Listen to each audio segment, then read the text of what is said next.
Assalamualaikum warahmatullahi wabarakatuh. Dalam konteks gender, diskriminasi gender merujuk pada perlakuan tidak adil atau tidak setara terhadap individu berdasarkan gendernya. Dan pada proyek video kali ini, kelompok kami akan membahas tentang pandangan mahasiswa FPIK Universitas Brawijaya mengenai permasalahan diskriminasi gender, terutama dalam sudut pandang dan lingkup organisasi yang ada di FPIK Universitas Brawijaya, di mana kami mendapatkan narasumber dari 3 organisasi yang berbeda di dalam lingkup FPIK Universitas Brawijaya, yaitu Himaseka, BEM, dan DPM. Untuk di DPM sendiri, diskriminasi yang tadi disebutkan oleh Mas Tegar tuh tidak terjadi. Untuk gender sendiri juga wanita kan biasanya tidak bisa punya jabatan yang tinggi kan, tapi di DPM sudah bisa jadi jadi ketua dalam komisi maupun badan-badan yang ada itulah. Dari pandangan saya sih nggak ada ya sebenarnya. Nggak ada ya. Untuk menurut saya sendiri itu sebenarnya mungkin kurang adil ya, tapi melihat dari tahun ke tahun karena kayak pemimpinnya tuh laki-laki, jadi mungkin, tapi nggak menutup kemungkinan selanjutnya itu bisa gitu buat perempuan, karena kalau misalnya memiliki potensi lebih, kenapa enggak? Untuk permasalahan diskriminasi ya, yang saya lihat seharusnya kalau lingkup fakultas kan, terutama namanya mahasiswa, seharusnya mereka sadar lah diskriminasi itu tindakan yang tidak baik juga kan. Ya seharusnya itu nggak terjadi lah.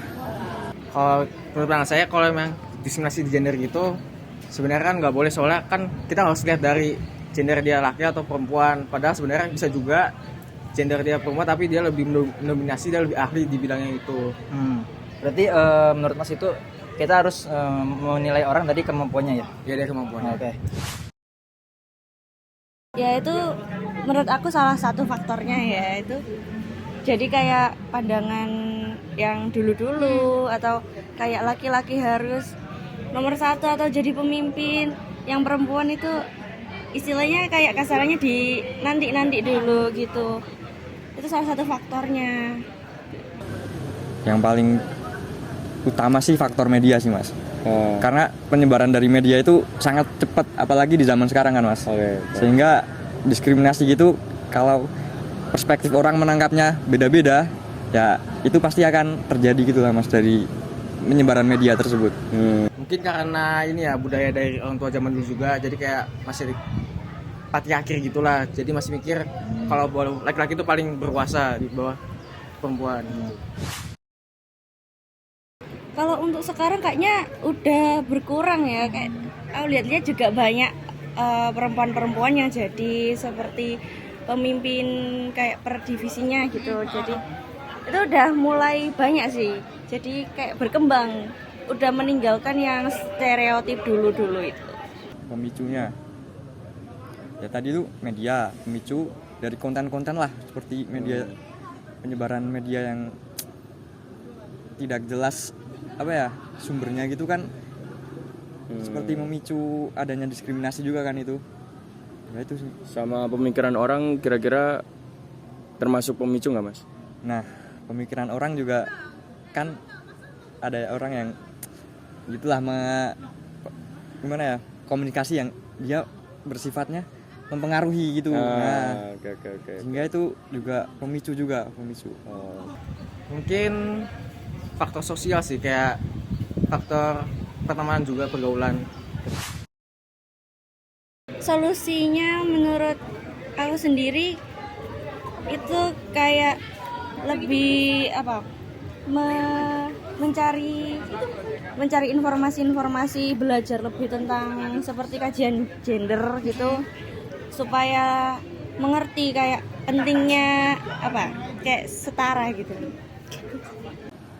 Untuk upaya yang jelas, mungkin kalau dari DPM bisa memunculkan produk hukum terkait diskriminasi gitu lah. Tapi aku kurang tahu di DPM tuh udah ada produk hukum terkait diskriminasi atau belum, tapi mungkin kalau itu ada bisa dijadikan sebagai pencegahan terhadap adanya diskriminasi. Solusinya ya kita lebih jangan mengotak-kotakan sesuatu, lebih terbuka aja semua secara universal. Berarti jangan untuk memotak-kotakan dan juga terbuka untuk siapa saja. Ya. Oke, jadi di sini saya akan memaparkan kesimpulan setelah kami mewawancari beberapa anak dari organisasi yang ada di lingkup FPIK. Kami mendapatkan respon bahwa di mana dia tidak terima juga dengan adanya diskriminasi gender ataupun suku. Nah, maka dari itu di dalam lingkup organisasi FPIK sendiri itu sudah mulai mensetarakan gendernya, yaitu di mana ada wanita yang sudah menjadi ketua dan segala macamnya. Nah, menurut pandangan agama sendiri, tindakan diskriminasi merupakan tindakan yang seharusnya tidak dilakukan dan tidak diperbolehkan. Allah Subhanahu wa taala memang menciptakan manusia, yaitu laki-laki dan perempuan dengan perbedaan kodrat. Namun, perbedaan kodrat tersebut seharusnya tidak membuat kedudukan perempuan berada jauh di bawah laki-laki, sehingga membuat tindakan diskriminasi seperti diskriminasi gender seharusnya tidak boleh untuk dilakukan. Jadi dalam Al-Quran sendiri itu terdapat beberapa surat yang membahas mengenai pandangan diskriminasi dan kesetaraan gender. Yang pertama itu ada surat An-Nahl ayat 97, itu mengandung makna bahwa laki-laki dan perempuan sama-sama berperan sebagai hamba Allah. Yang kedua ada Al-Baqarah ayat 30, itu mengandung makna bahwa laki-laki dan perempuan sama-sama sebagai khalifah di muka bumi. Yang ketiga ada surat Al-A'raf ayat 172, itu mengandung makna bahwa laki-laki dan perempuan sama-sama menerima perjanjian primordial dengan Allah menjelang kelahirannya. Selanjutnya yang keempat ada Quran surat Al-A'raf ayat 20-23 yang mengandung makna Adam dan Hawa sama-sama aktif dalam drama kosmis, bukan Hawa yang mempengaruhi Adam untuk memakan buah huldi, melainkan sama-sama tergoda dan sama-sama pula bertaubat kepada Allah.